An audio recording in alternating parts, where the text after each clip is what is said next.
Morning. Right. School Boards Association Day at the State House, so I think maybe some of our committee members are talking to them, and we'll be up in a minute. But as is our Friday morning tradition, we're gonna do two bill introductions from our wall. And then after the floor, we are going to work on the first-time homebuyer tax credit, which is something we've passed a number of times. Is sort of a ongoing issue for the budget conversation.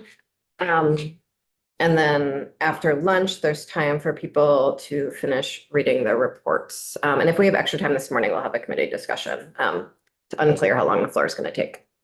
Feels very early in the session to feel so unclear on how long the floor is going to take, but such is life. So Representative Kaiser, I believe you have a bill for us. Would you like to join us? Sure. Thank you. And I'll just remind the committee that last. Kaiser, I pronounced your name wrong. I'm so sorry. Appreciate it. I was rhyming it with my own name and I got all lost in the vowels. So that I consider a compliment. Yes. Thank you. Alrighty. Good morning. I'm Chris Keyser. I am a representative from Rutland City, representing Rutland 7, and I'm here to give testimony on House Bill 643. 643. Oh, wait a minute. Okay, you can if you want. Okay. You know, we do what we do. It's, Gotcha. you can keep on going. Thank you for going. H 643 basically mirrors what is in the governor's budget. And what I'm going to do is explain the differences between this bill and the governor's bill in hopes that maybe it'll enlighten the committee about what the differences are. The differences And we between, don't know what's in the governor's bill yet either. right, and I'll give you a hand. Cool, thanks. Give you a hand. So the differences between this bill and the governor's bill is that this bill calls for a 6-year graduate a recapture of the transfer back to the T fund. The governor's bill calls for it to do it over 5 years. The other thing too is that this bill, I had it written in November, and the governor's budget was written in January. So there's a different set of facts, a little bit of nuance there. You're like ahead of the governor, is what you're saying. So yeah, I love that. I did this in the summertime. It was odd to give you a little maybe background if it's helpful, but it became obvious to me at the end of the session that we were making poor public policy choices by not using the multiplier from the federal highway fund. So that was the impetus. And then I visited with different constituents, not yourself, and the governor, the Speaker of the House, and of course, both chairs. So this is where I got my direction, and this is from whence it comes. The other thing was that it is in the governor's budget. The governor's budget shows a $10 million transfer from the education fund to the transportation fund. And in that transfer, we had testimony this week from the Agency of Transportation, which showed that they took that $10 million and they realized $63 million worth of construction projects that will be done this year. And these construction projects were in what we call the White Book, which is if they've already been engineered, they're all in process. There's nothing fancy about that. So we know that this concept works. It's going to have its multiplier is going to have that effect. The nice thing about this particular one, and it was the AOT that made these decisions. We're going to have town bridges, 7 town bridges done.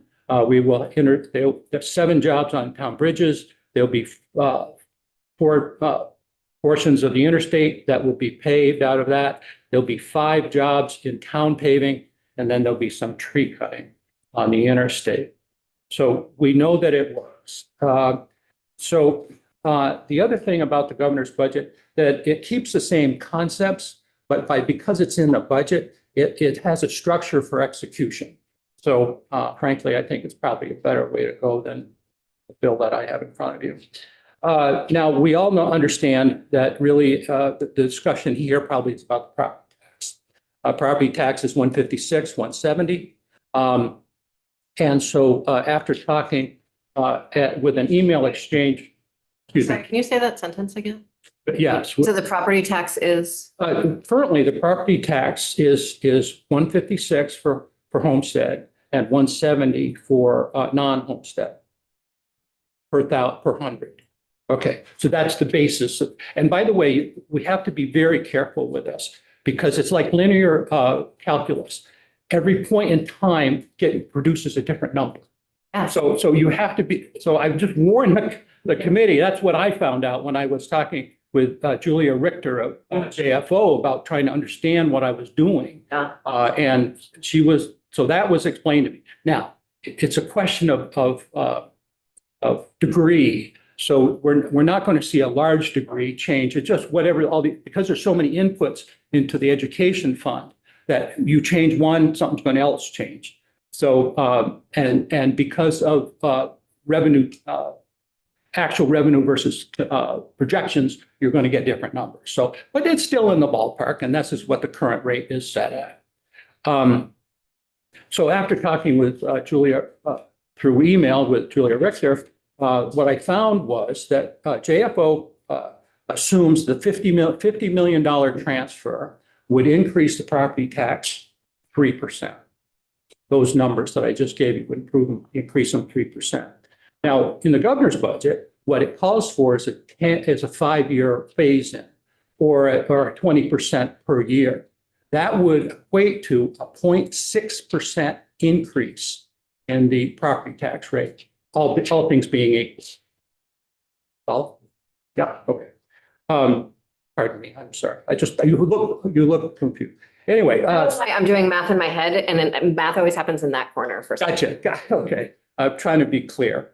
So the point is that given the fact that would have an annual effect of a 0.6% on the property tax, what that is based on the current rate of 156 and 170 is a little bit more than a penny, a little less than a penny. So what I'm going to tell you is we just want pennies for roads. That's all we want. That's so well done. Pennies for roads. That's all I need. Can we have t-shirts made? When we get there. Okay. Yeah, We have to pass it first. Thank you for your time, and that concludes my comments. Okay. Questions from the committee? Pennies for roads. Governor Douglas was very good. I didn't always agree with him, but he was very good at catchy little phrases, clean and clear and, this kind of stuff like that. Right. Well, we're hoping that's based on facts. Well, that would be very helpful, sir. Thank you. I very much appreciate the problem with the transportation fund and that we are leaving federal money on the table. And I very much want us to do something about it. I struggle that sort of the greatest crisis that we've all been managing and talking about in sort of every corner is our property taxes right now. And the idea that folks are coming forward with proposals to frankly increase the property tax, no matter how small. But right now, every penny feels like it really matters. Mhm. And so other revenue needs to be like, whether if the money is moved, other revenue needs to be found. And it would be, and you are the first person to come to this room to discuss this year. I know you will not be the last.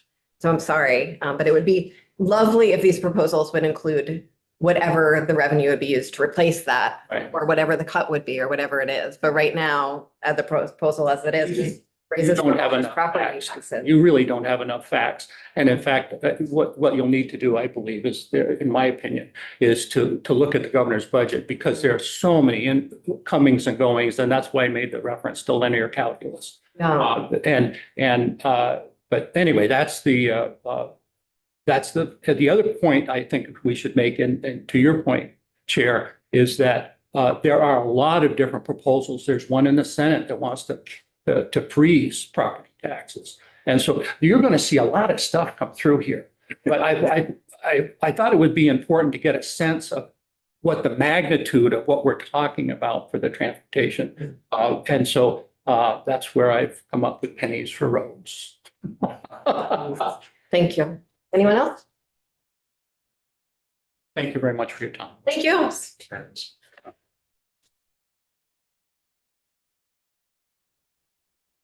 Representative Walker, you are here not to talk about roads, which is fun. No, As the chair. and I may really not, good morning, Matt Walker. Morning. Representative I'm Swan. sorry, I was running around. I don't even know if I responded to your text. You were running late, so I'm sorry if I added stress to your morning. No, it's not at all. I'm sorry if I take up time of your committee with all the other things that you have going on. That's great. Like pennies for roads, which I have plenty of comments on, but that's not what I'm here for. Great. And I'm not, the reason H 487 was put in by Representative Oliver and myself is that the town of Swanton and the village of Swanton are looking to put in local options tax. When this was first put in last year, there was a real issue or misunderstandings perhaps about whether or not the village and the town could share the revenue, but only have it as one collection. And my understanding is now if they make an intergovernmental relationship between the village and town about how to split it, and that the way that the tax department will collect it, that it can likely be held with all of the work that you handled, with all of the work that you did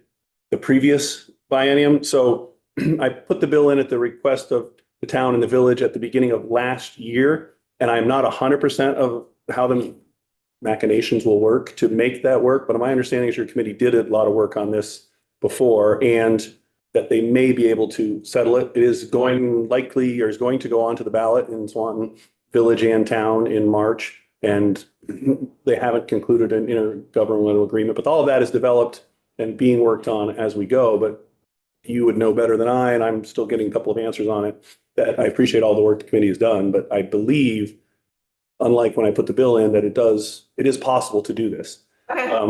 I, If it turns out that it's not possible, we'll check in with the tax department too. We have a miscellaneous tax bill and we can and make sure that the situation gets fixed for your community. the idea is that the one line on the local option tax reporting, and then when money does come in, that it would then be split by an agreement that they hammer out that is based on the sort of the appraised value of each. And the village would get some and the town would get other. If that does not exist and we can't make that happen, I would ask the committee to do that is what the purpose of my bill is. If you just let us know before crossover. Excellent. That's what the point of that bill is. I appreciate the chance to just highlight it. Can I ask you? Some other option other than property taxes for towns to raise revenue. Hi, Matt. Thanks for bringing it up. So I'm from Woodstock and we have a local options tax and also a similar town village structure where the town does not have a charter, but the village does. And so the town passed a 1% local options tax, but it doesn't have a guaranteed share with the village. So that's what you're trying to see is the village wants to have a way to be guaranteed that it gets a share of the town's tax. Is that what you're Yes. talking about? I believe that's what I would describe. That the town and the village are trying to work together to collect 1% from everything that happens in both and then share it proportionally. And the purpose of the bill is to make sure if it does not allow it, to make sure that they can do such a thing. Can you just merge the two? Oh, wow. I gotta go. That is not a subject that I would be involved in my community if I wanted to be voted back here. Thank you for. Should we tell the people of Woodstock that you're advocating for a merger? Yes, Okay, they already know. great. I'm neutral on that opinion, on that situation. I think that both areas are well-run and they should decide together eventually what they want to do. There it is. Yeah. I feel like I saw a hand over here, but it went away. Is that, okay, great. Thank you. Thank you very much. I appreciate the understanding of the miscellaneous tax bill as well, if we need to do something. So I really appreciate that very much. Thank you for your time this morning. Thank you. Let us find our way to the floor. Like I said, back here after the floor, first time home buyer. It's possible we're going to meet at 1 o'clock today. And we will know more when we get back here after the floor. And if folks would like an email before then, if it's found out, so is that helpful? Yeah. Okay, great. Okay. It would be to, we had to reschedule Adam Gresham today. We want to get him in this week.